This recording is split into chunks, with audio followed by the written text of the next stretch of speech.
Good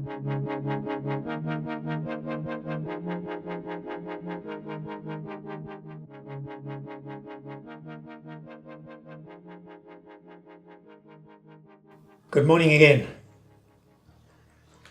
We're getting close to Christmas, aren't we? Only a couple of weeks to go.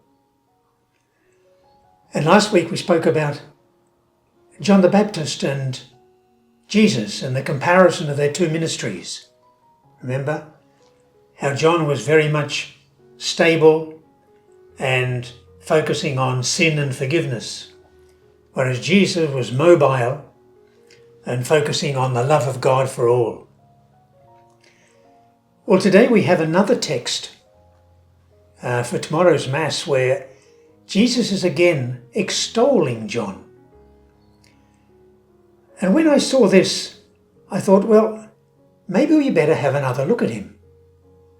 Because Jesus says, no one born of woman is as great as John the Baptist. In fact, for the chosen people, he's the greatest thing since sliced shallot. So I want to have a look at him briefly this morning with you as we come towards Christmas. And the first thing we know about John is that he was born of elderly, very elderly parents, and not too far from Jerusalem. Also, he was a cousin of Jesus. And it's probably fair enough to presume that they knew one another. To presume they would have met at least in the major feasts where the two pious families, that of John and that of Jesus, would have gone up to Jerusalem to fulfill their obligations.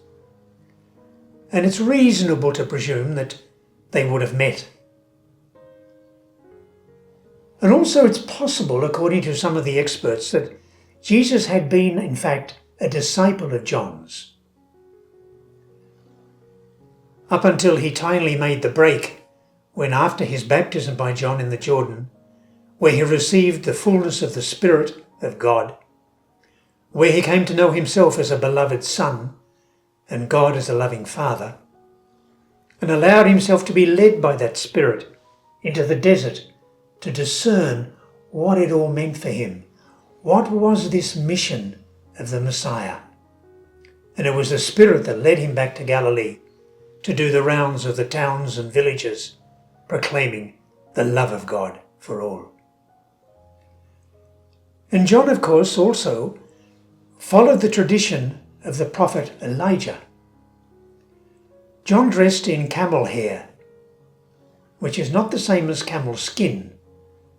Camel hair was a textile used, and a rather abrasive, uncomfortable textile. But he also lived on locusts and wild honey. And because he didn't eat and drink like the rest of people, he was considered to be possessed. He was dismissed by so many. And this is the John who received the commission to make straight the paths of the Lord, to prepare the way for the Lord. And I think this is so important when we come to Christmas. We're going to meet as families. We're going to meet as friends. We're going to spend time together. We're going to share stories and food and presents. All this conviviality, where we might contribute to opening the hearts of so many of our friends and family to celebrate together the birthday of Jesus. It's not just a feast of Black Fridays and Black Mondays, but it's a feast when we celebrate the birthday of Jesus. And to help us with this commission, I would call it, to prepare the way of the Lord, to invite them to open their hearts, to celebrate with him his birthday. I want to play for you one of the songs from Godspell.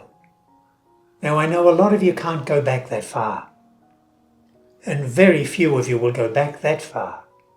But the song is very beautiful, and I think this is a rather lovely rendition of it. And I'd like you to take the time to listen to it, to enjoy it.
Not bad, is it?